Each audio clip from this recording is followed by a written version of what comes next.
Facebook email is going away in case you notice.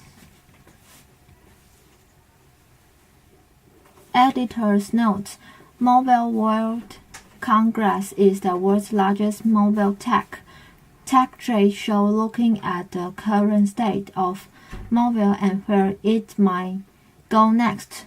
Watch CNN International's coverage live from Barcelona on 24th February to 28th February.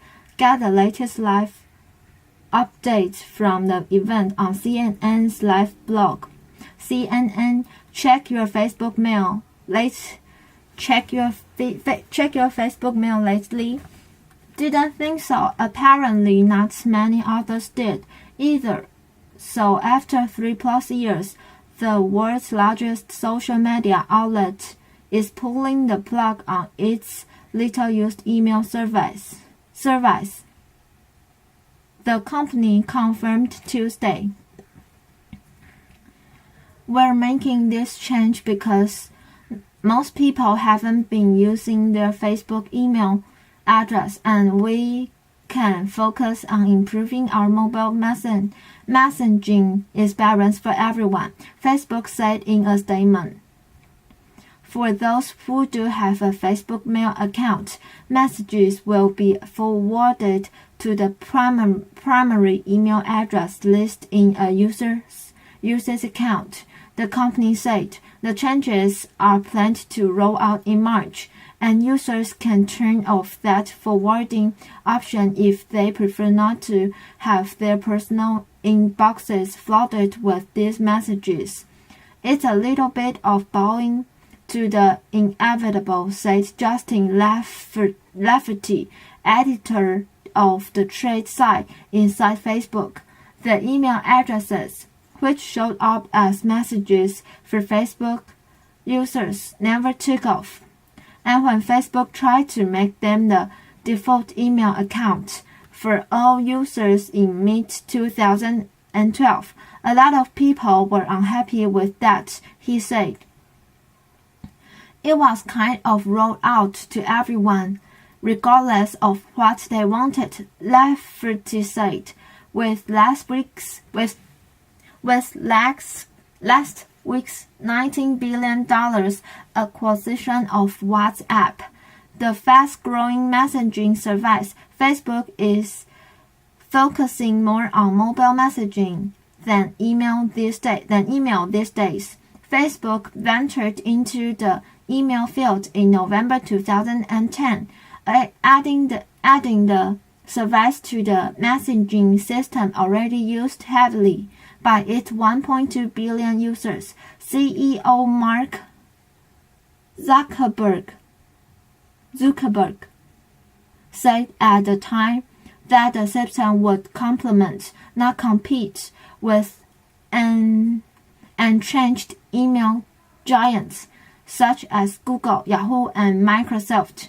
We don't expect anyone to wake up tomorrow and say, I'm going to shut down my Yahoo account or my Gmail account and switch exclusively to Facebook, but we do expect a shift to more real-time communication, he said.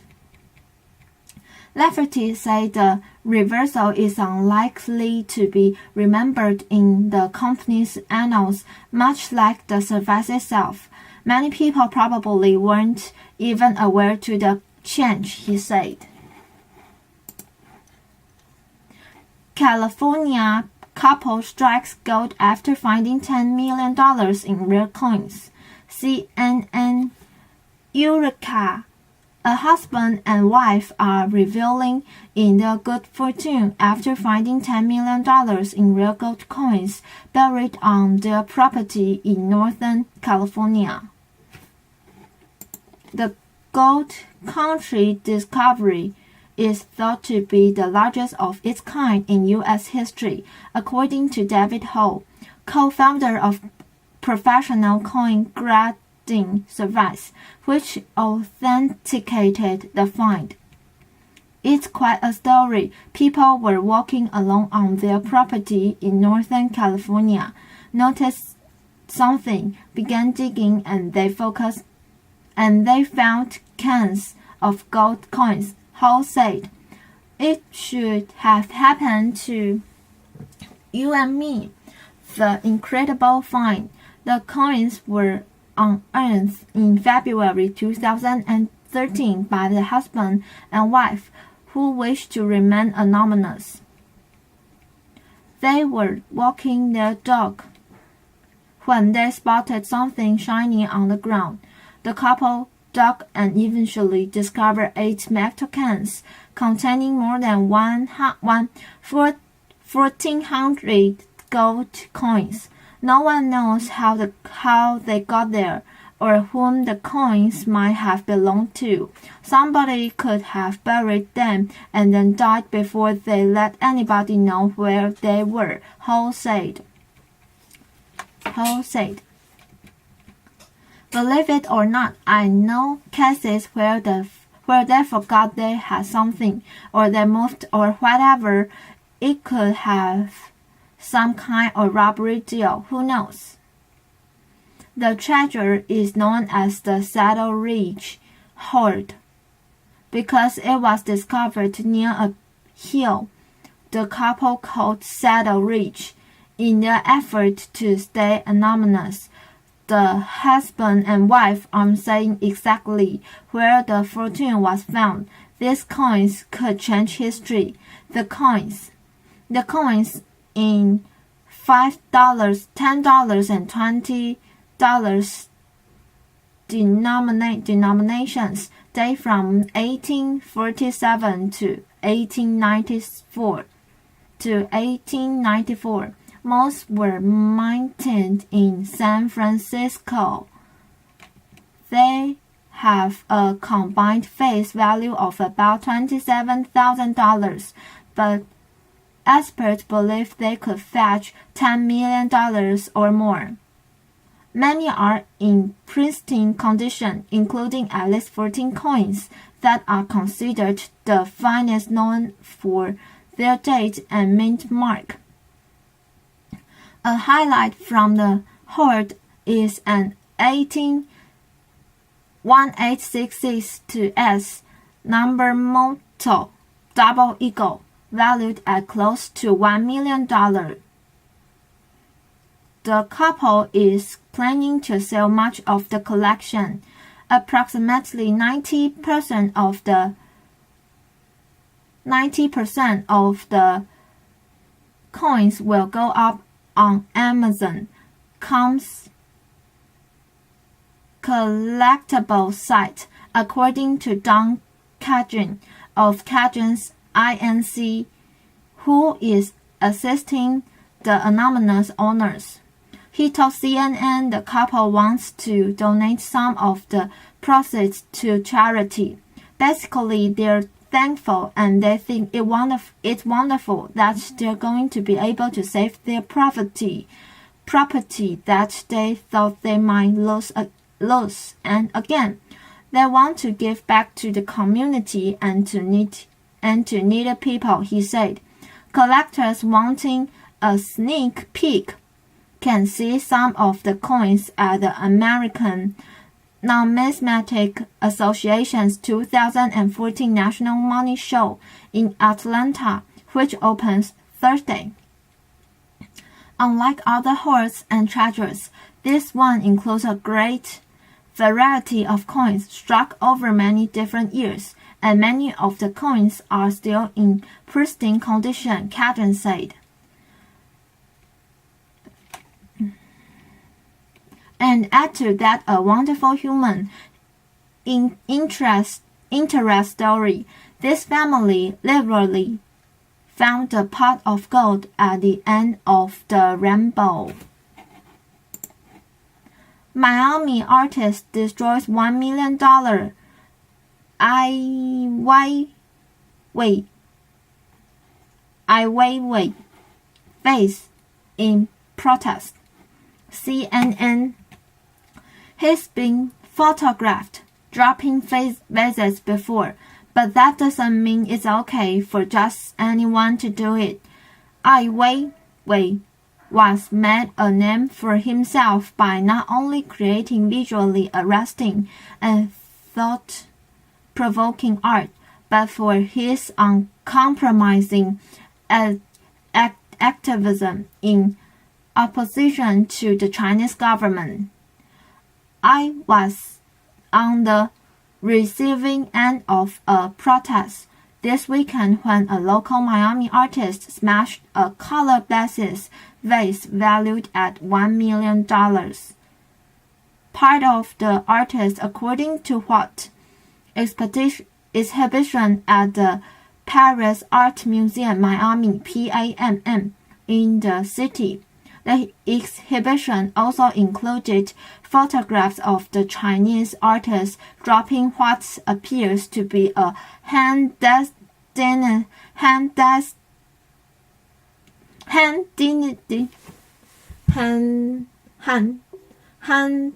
Dynasty urn. Maximo Caminero, a Miami-based artist, was named in a police affidavit as the defendant. He told an officer that his act was a protest against the gallery's decision to only display international art. The police report states that Caminero picked up the vase before being advised to put it down by a museum official. He then dropped it in protest. He was charged with criminal mischief. Questionable protest. I, meanwhile, told CNN that he didn't have much reaction to the news, but said that he felt that a line should be drawn when it came to damaging public or private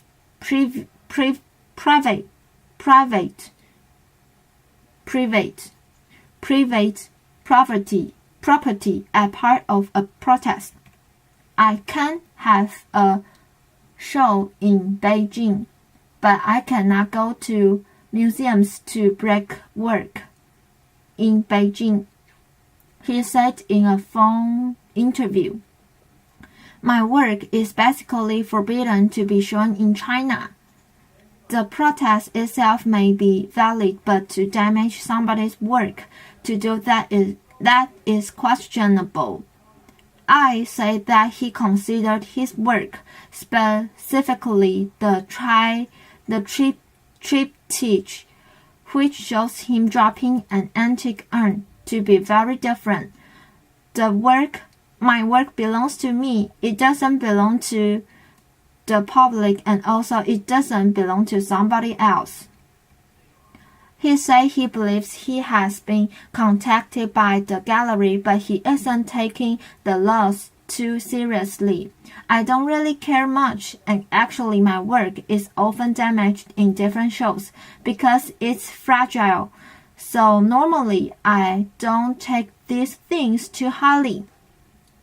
Damage is damage, you know. If they have insurance, maybe it will be covered. Art in China on script and cutting edge. Condemnation.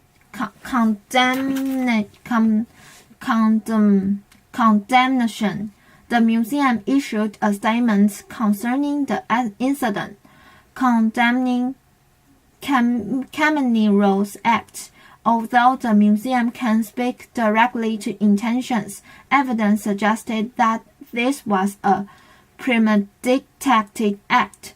A PAMM statement read, as an art museum dedicated to celebrating modern and contemporary artists from within our community and around the world, we have the highest respect from freedom of expression, but this destructive act is vandalism and disrespectful to another artist and his work, to Paris Art Museum Miami, and to our community.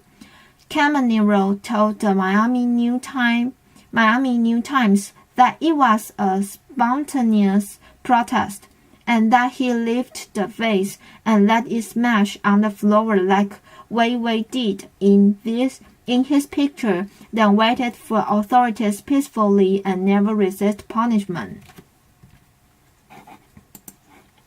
Hong Kong police on alert after China's sex industry crackdown.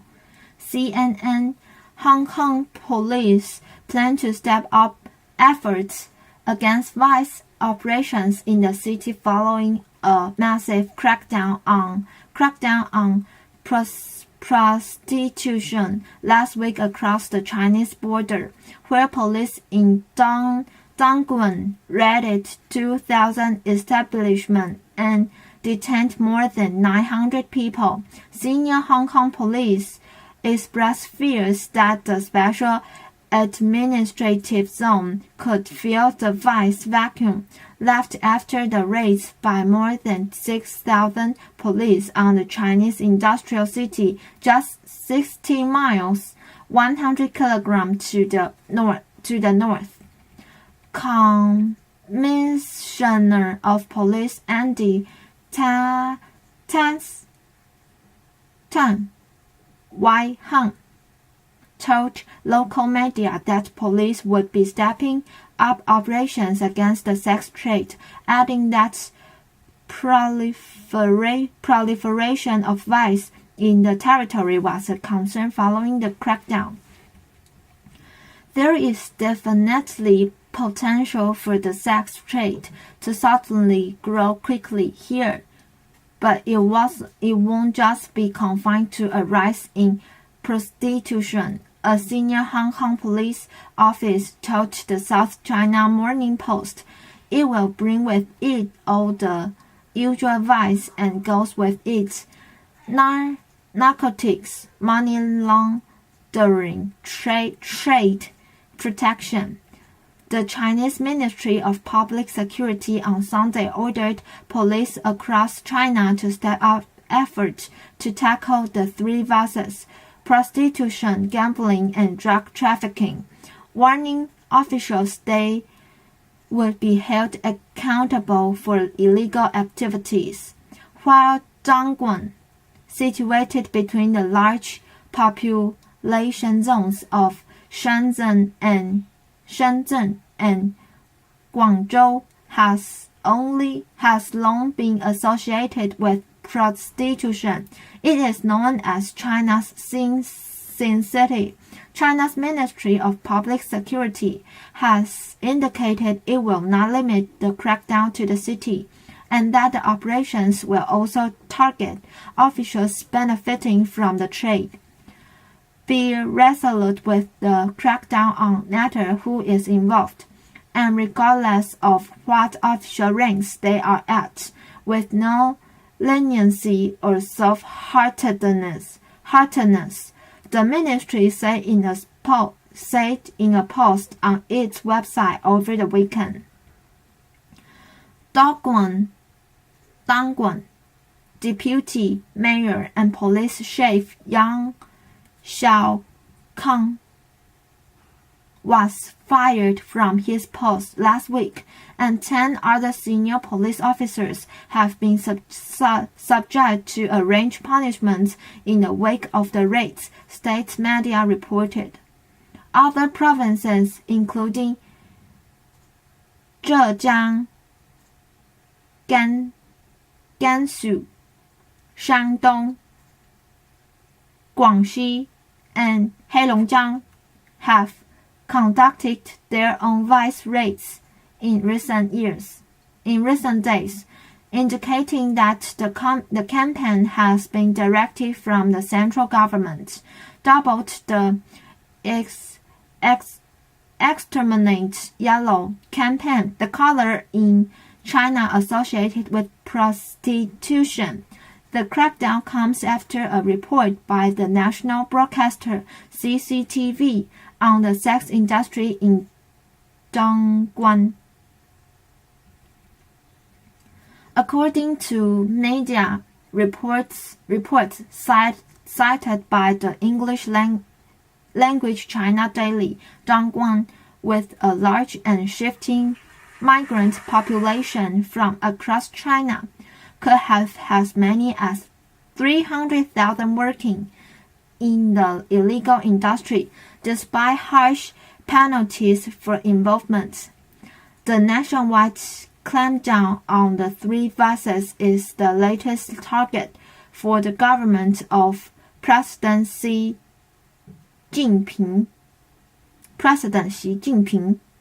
which promised a wide-scale crackdown on rampant graft when it came to power in 2012. Xi has also been behind an austerity drive to rein in extravagant spending, banning officials from serving exotic dishes such as shark fin soup at banquets.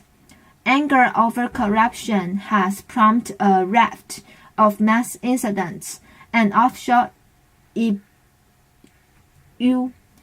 euphemism for protests, warring officials defending one-party rule. Last year, Xi vowed to crack down on both tigers and files, powerful leaders and lowly bureaucrats in his campaign against corruption and petty officialdom. He started in his teens with just $14. Now he's a 21-year-old paperback king. Every week, African startup follows entrepreneurs in various countries across the continent to see how they are working to make their business dreams become reality. CNN award-winning entrepreneur Andrew Mupuya was just 16 years old when he decided to take on the world. This was back in 2008, when both of Mupuya's parents had lost their jobs and could only afford to cover his school fees. I had to get to meet my basic needs myself, remembers the Ugandan businessman. I decided to face the world alone. Inadvertently, the government of Uganda came to Mupuya's aid. At the time, officials in the country announced that they were considering a ban on plastic bags to curb environmental damage. Mupuya, who was still in secondary school, immediately saw this as an opportunity to launch a paper bag production company. I conducted a feasibility study, market research around retail shops, kiosks, supermarkets around Kampala, and discovered there is need a potential market for paper bags. To start out his small operation, Mupuya figured out he needed a capital of 36,000 Ugandan shillings, $14. He raised the first $11 from selling 70 kilos of used plastic bottles he'd collected over 1 week. Mupuya then borrowed the remaining $3 from his school teacher and embarked on his entrepreneurial journey, producing paper bags on a small scale. Since then, the business has grown extensively, and today, at the age of 21, Mupuya is the owner of Youth Entrepreneurial Link Investments (YELI), the first registered Ugandan company to make paper bags. The young entrepreneur employs 16 people who produce up to $20,000 paper bags each week. His long list of clients includes restaurants, retail stores, supermarkets, medical centers, as well as multinational companies like Samsung. YELI has made about 1,000 niche bags for the local stores of the electronics company. Right now, I have 72 clients, says Mupuya. 90% of our clients always come back. Green impact. Mupuya's remarkable achievements and shrewd business skills have been recognized with a number of accolades in recent years. In 2012, Mupuya was the winner of the $30,000 Anzisha Prize, a major award given to young African entrepreneurial leaders who take the initiative to address critical needs in their communities. The awards I have won give me courage to push on with my business, says the young entrepreneur. It shows to me how I am doing the right thing, and it helps me define the impact and creating. Uganda has attempted to ban plastic bags in a bid to deal with its acute waste management problem and promote environmental conservation, yet they are still used in Kampala and often block drainage systems or collect in heaps on the side of the road. Mupuya, however, believes Ugandans will eventually choose paper over plastic, and he even plans to build a recycling operation. A paper bag is eco-friendly. It can easily decompose, he says, but plastic bags take too long, so that is the difference. Just the start. For now, Mupuya sources his paper from Nairobi, the capital of Kenya. His business is housed in Kasokoso, a slum just outside Kampala's bustling city center. Here, everything is done by hand and with precision. YELI employees turn out thousands of bags daily, cutting the paper manually and then folding it and gluing it appropriately.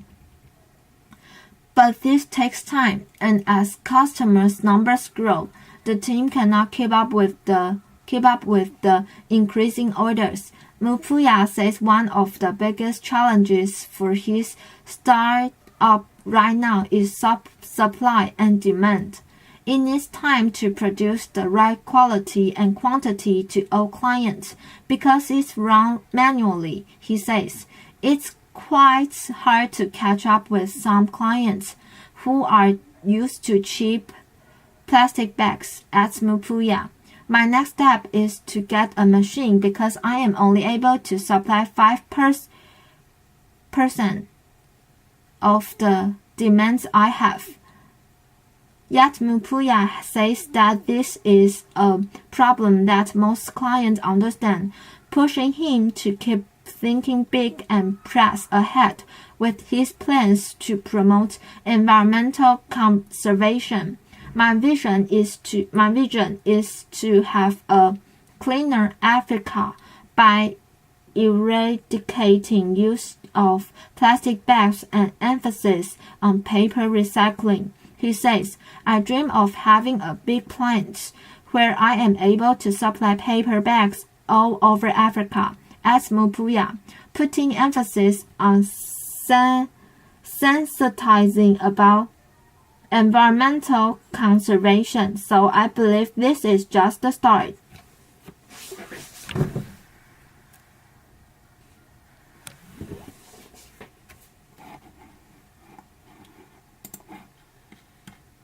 Facebook email is going away, in case you notice.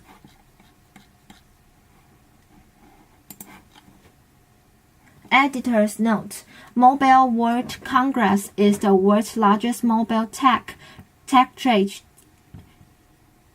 The world's largest mobile tech trade show, looking at the current state of mobile and where it might go next. Watch CNN International's coverage live from Barcelona on 24th February to 28th February. Get the latest live update from the event on CNN's live blog.